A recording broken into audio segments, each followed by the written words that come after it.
لله الحمد لله نحمده ونستعينه ونستغفره ونعوذ بالله من شرور أنفسنا ومن سيئات أعمالنا من يهده الله فلا مضل له ومن يضلله فلا هادي له أشهد أن لا إله إلا الله وحده لا شريك له وأشهد أن محمدا عبده ورسوله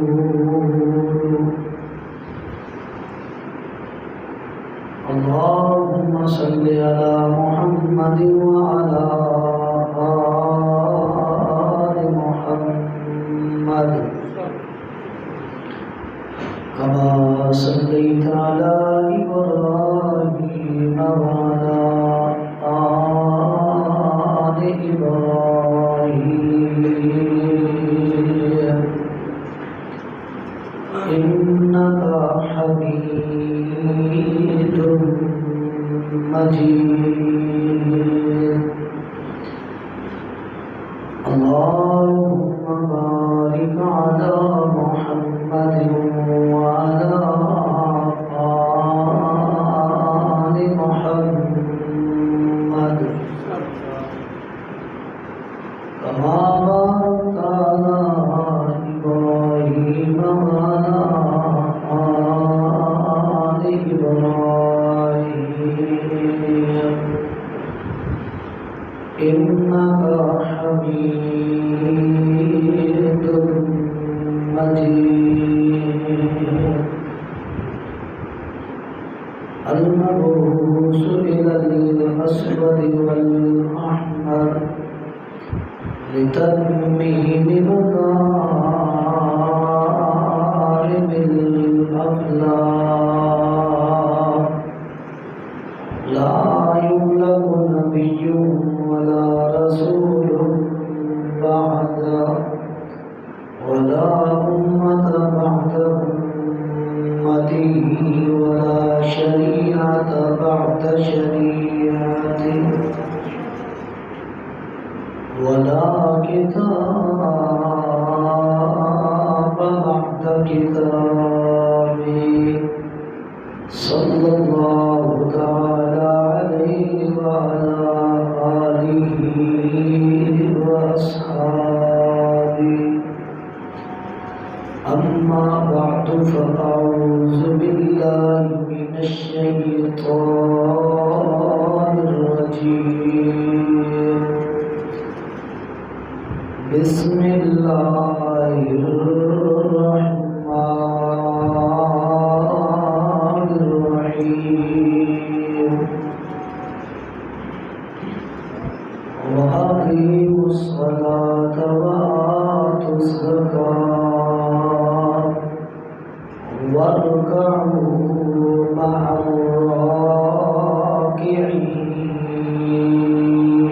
الراكعين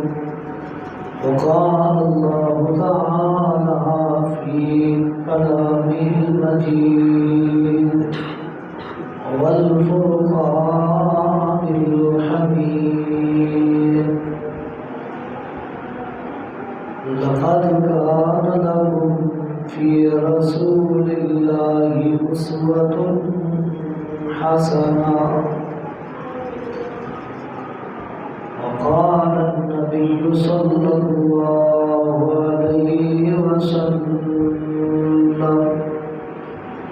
صلوا كما رأيتموني أصلي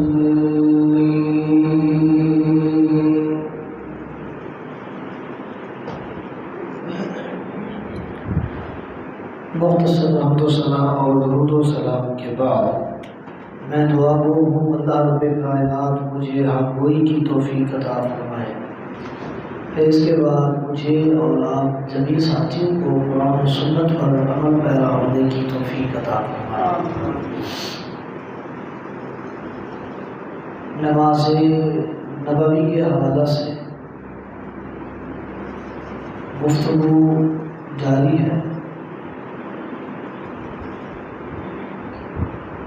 گزشتہ جمعہ آمین بالجہر کے حوالے سے چند ادلہ و براہین آپ ساتھیوں کے سامنے رکھے تھے،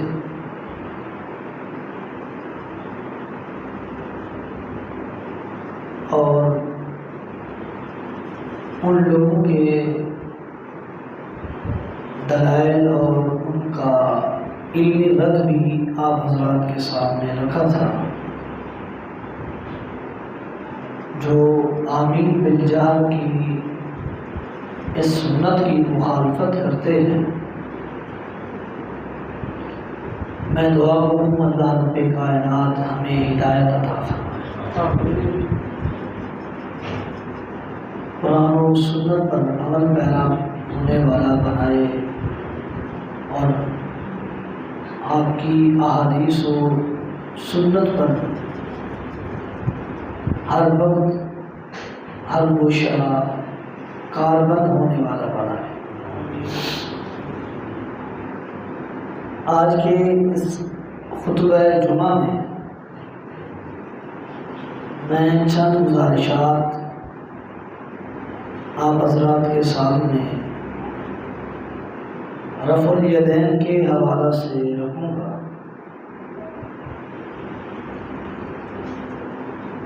کہ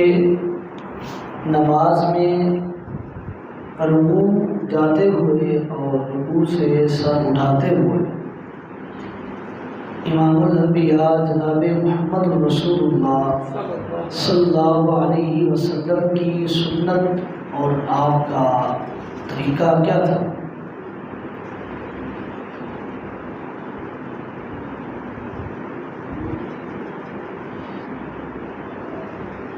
کیونکہ میرے اور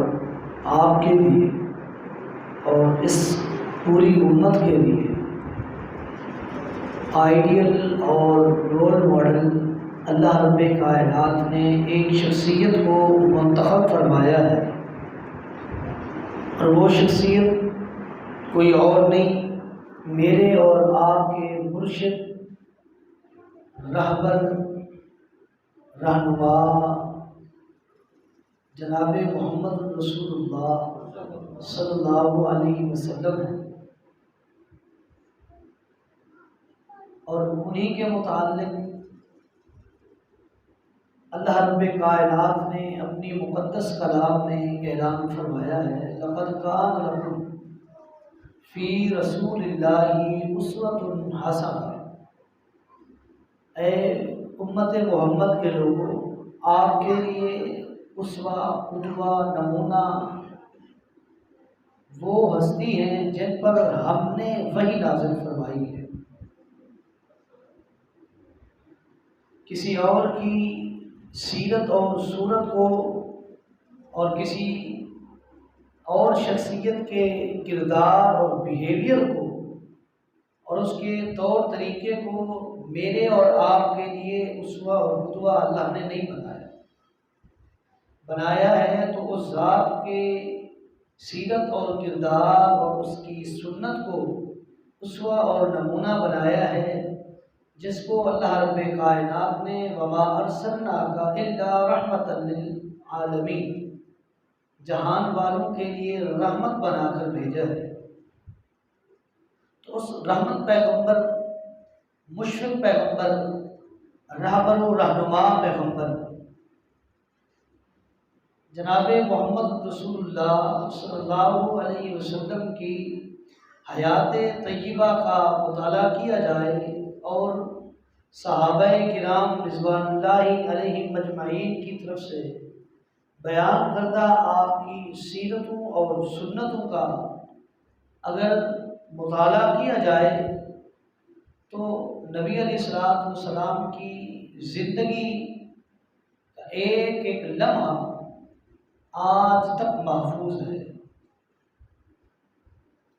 نبی علیہ السلام کے بارے میں سیدنا عبداللہ ابن عمر رضی اللہ تعالیٰ عنہ بیان کرتے ہیں، حدیث صحیح بخاری کے اندر موجود ہے، کتاب الصلاۃ ہے۔ فرماتے ہیں کان رسول اللہ صلی اللہ علیہ وسلم اذا افتتح الصلاۃ رفع یدیہ حسب منکبیہ وَإِذَا رَكَعَ وَإِذَا رَفَعَ رَأْسَهُ مِنَ الرُّكُوعِ رَفَعَ يَدَيْهِ وَإِذَا قَامَ مِنَ الرَّكْعَتَيْنِ رَفَعَ يَدَيْهِ۔ عبداللہ بن عمر رضی اللہ تعالیٰ عنہ اس حدیث کے راوی ہیں، وہ فرماتے ہیں کہ نبی علیہ السلام کی نماز، آپ کے نماز کے طریقے کو اگر دیکھا جائے تو آپ اپنی نماز کی ابتدا اور افتتاح اس طرح کرتے تھے کہ رفع یدیہ حسب منکبیہ، اپنے دونوں ہاتھوں کو بلند کرتے اور دونوں کندھوں کے برابر لے جاتے، رفع الیدین فرمایا کرتے تھے۔ اور آگے فرماتے ہیں وَإِذَا رَكَعَ وَإِذَا رَفَعَ رَأْسَهُ مِنَ الرُّكُوعِ رَفَعَ يَدَيْهِمَا، جب نبی علیہ السلام رکوع جاتے اور رکوع سے سر اٹھاتے تو اس وقت بھی امام الانبیاء جناب محمد رسول اللہ صلی اللہ علیہ وسلم رفع الیدین فرمایا کرتے تھے۔ یہ آپ کی سنت ہے، آپ کا طریقہ ہے اور آپ کی نماز ہے۔ اسی طریقے پر امام الانبیاء جناب محمد رسول اللہ صلی اللہ علیہ وسلم نے نمازیں پڑھی کہ جب بھی نماز کی ابتدا کرتے اس وقت بھی رفع الیدین فرمایا کرتے، اور اس کے بعد رکوع جاتے ہوئے رکوع سے سر اٹھاتے ہوئے۔ اور اسی حدیث کو اگر پڑھا جائے تو عبداللہ بن عمر فرماتے ہیں وَإِذَا قَامَ مِنَ الرَّكْعَتَيْنِ، جب نبی علیہ السلام دو رکعتوں سے کھڑے ہوتے تیسری رکعت کے لیے، اس وقت بھی رفع یدیہما، امام الانبیاء جناب محمد رسول اللہ صلی اللہ علیہ وسلم رفع الیدین فرمایا کرتے تھے۔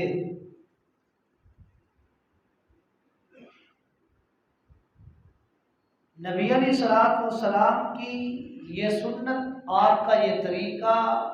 اور اس طریقے کو بیان کرنے والے عبداللہ ابن عمر ہیں رضی اللہ تعالیٰ عنہ۔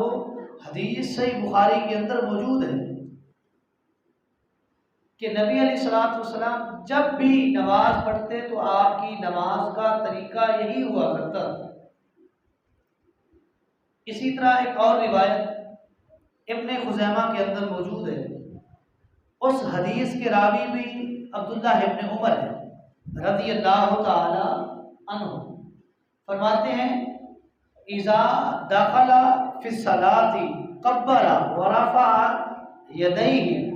جب نبی علیہ السلام نماز میں داخل ہوتے، نماز کو شروع کرتے،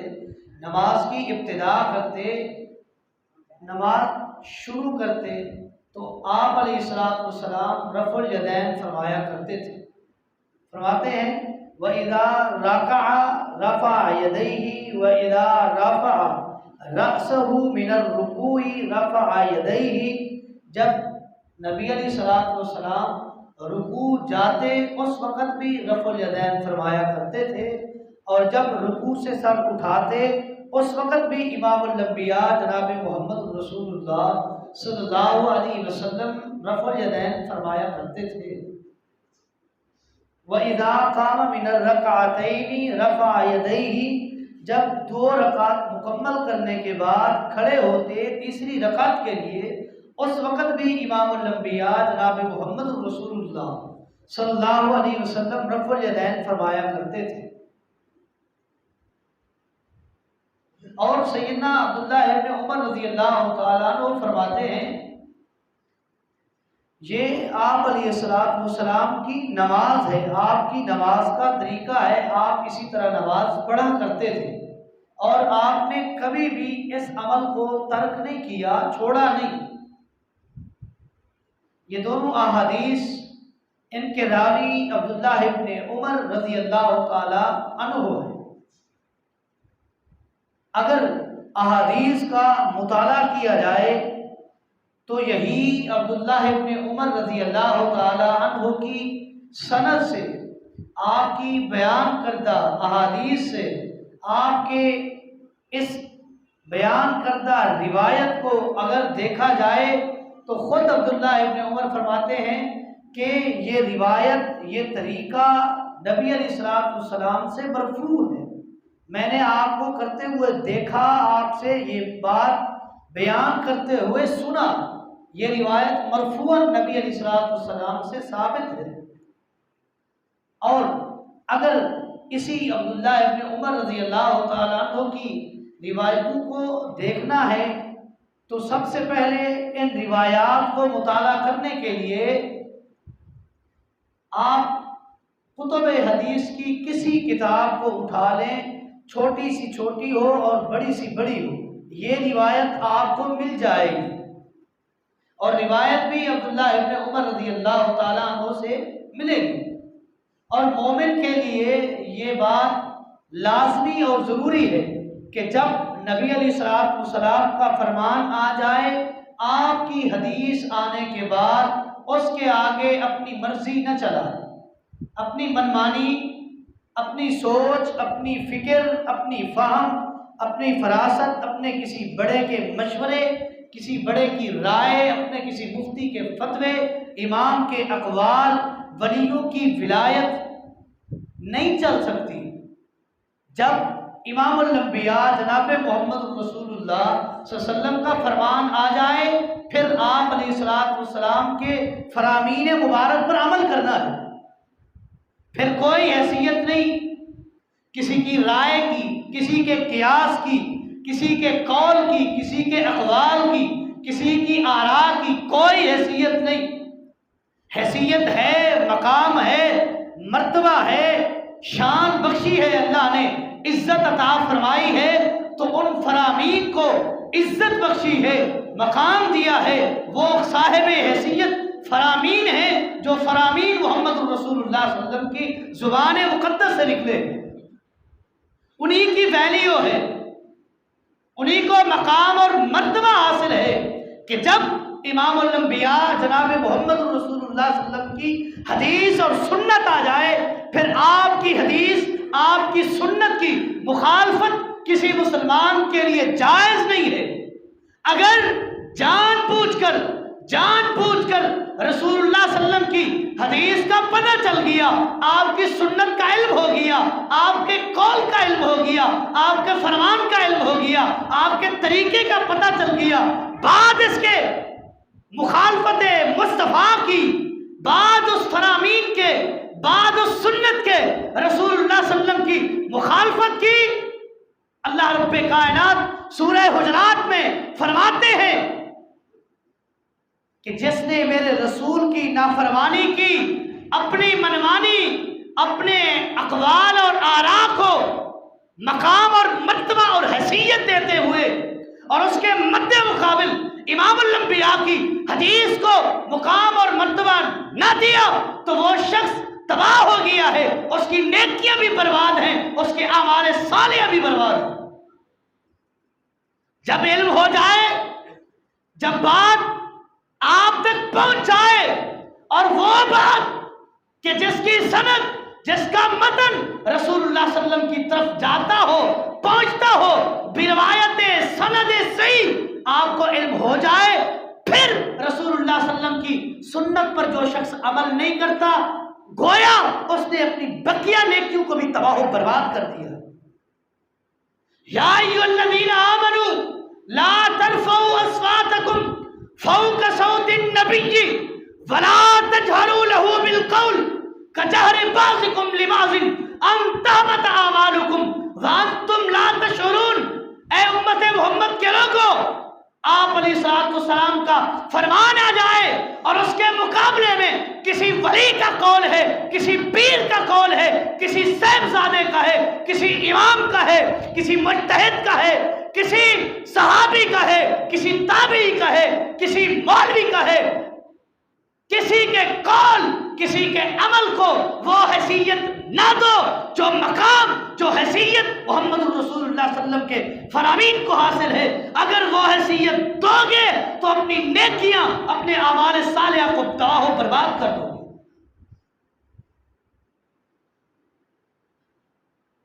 سیدنا عبداللہ ابن عمر رضی اللہ تعالیٰ عنہ نبی علیہ السلام کی نماز کا طریقہ بیان کرتے ہیں کہ جب نماز شروع کرتے امام الانبیاء رفع الیدین فرمایا کرتے، جب رکوع جاتے رفع الیدین کیا کرتے، جب رکوع سے سر اٹھاتے رفع الیدین کیا کرتے، جب 2 رکعتوں کے بعد تیسری رکعت کی ابتدا کرتے تب بھی امام الانبیاء رفع الیدین فرمایا کرتے تھے. یہ آپ کا طریقہ ہے، آپ کی سنت ہے. اب جس شخص کو اس حدیث کا علم بھی ہو گیا لیکن اس کے بعد اس حدیث پر عمل نہیں کیا تو وہ اپنے آپ کے لیے اپنی صدا اور جدا خود کنسیڈر کرے کہ میرا مقام اور مرتبہ کیا ہے کہ جب رسول اللہ صلی اللہ علیہ وسلم کا فرمان آ جائے اس کے بعد کسی کی اٹکل پچو کسی کی رائے نہیں چلتی. رائے چلائیں گے تو نیکیاں برباد، قیاس چلائیں گے نیکیاں برباد، اقوال چلائیں گے نیکیاں برباد ہو جائیں گی. کب؟ جب رسول اللہ صلی اللہ علیہ وسلم کی حدیث اور سنت آ جائے اور اس کے مقابلے میں امتی کے قول کو وہ حیثیت دی جائے جو حیثیت محمد رسول اللہ صلی اللہ علیہ وسلم کی حدیث کی ہو. ان احادیث کا مطالعہ کرنا ہے. کتابوں کے نام میں گنواتا ہوں، یاد کرنا آپ کی ریسپانسبلٹی ہے. عبداللہ ابن عمر رضی اللہ تعالیٰ عنہ کی یہ روایت صحیح بخاری کے اندر موجود، صحیح مسلم کے اندر موجود، ابو داؤد کے اندر موجود، ابن ماجہ کے اندر موجود، جامع ترمذی کے اندر موجود، ابن خزیمہ کے اندر موجود، ابن حبان کے اندر موجود، مسند احمد کے اندر موجود، مسند ابو عوانہ کے اندر موجود، مسند حمیدی کے اندر موجود، منتقى ابن الجارود کے اندر موجود. اور اسی طرح احادیث کی شرح اٹھائیے فتح الباری کے اندر موجود، امام نووی کی شرح نووی کے اندر موجود. کتنے حوالے گنواؤں. عبداللہ ابن عمر رضی اللہ تعالیٰ عنہ کی یہ روایت احادیث کی اتنی کتابوں کے اندر موجود ہے. اور سیدنا عبداللہ ابن عمر فرماتے ہیں کہ یہ نماز کا یہ طریقہ، اسی طرح کی نماز میں نے محمد رسول اللہ صلی اللہ علیہ وسلم کے سامنے پڑھی بھی ہے، آپ کے پیچھے بھی پڑھی ہے. آپ کا یہی طریقہ تھا، آپ کا یہی عمل تھا، آپ کی یہی سنت تھی. اور یہ سنت تادم زیست رسول اللہ صلی اللہ علیہ وسلم کرتے رہے اور ہم دیکھتے رہے، ہم بھی اس کو فالو کرتے رہے. عمل کے لیے ایک حدیث کافی ہوا کرتی ہے جس کے اندر علم کی ذرا بھی بھنک اور شعور موجود ہو اور رسول اللہ صلی اللہ علیہ وسلم کی عزت سینے میں موجود ہو. امام الانبیاء کا نام آ جائے سر جھک جاتا ہے.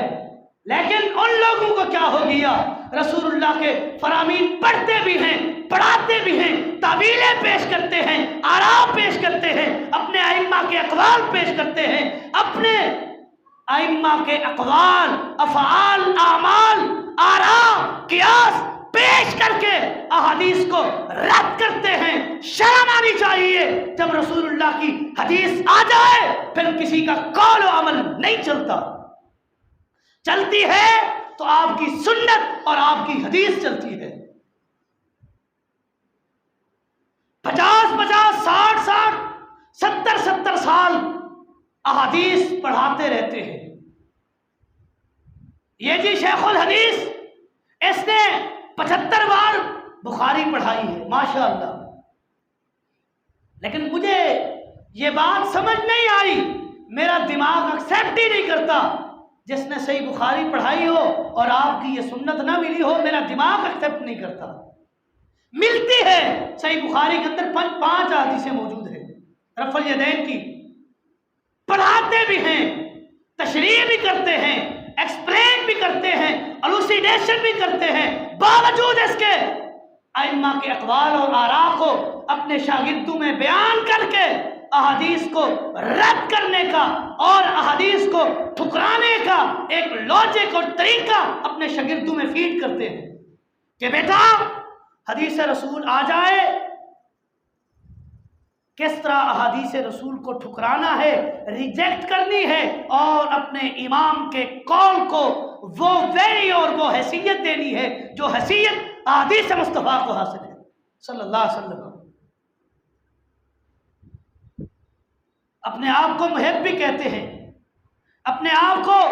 رسول اللہ کا عاشق بھی کہتے ہیں، لیکن ساتھ ساتھ آپ کے فرامین پر عمل بھی نہیں کرتے۔ یہ کیسی محبت ہے، یہ کیسا عشق ہے، یہ کیسا پیار ہے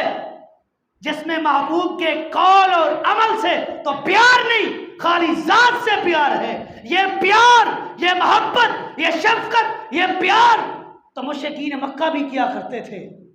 جب امام الانبیاء کو نبوت نہیں ملی تھی، اس وقت پورے مکہ کے مشرک جتنے بھی آپ کے قریبی رشتہ دار تھے، ریلیٹیو تھے، سارے محبت کیا کرتے تھے۔ جب امام الانبیاء نے دعوت توحید پیش کی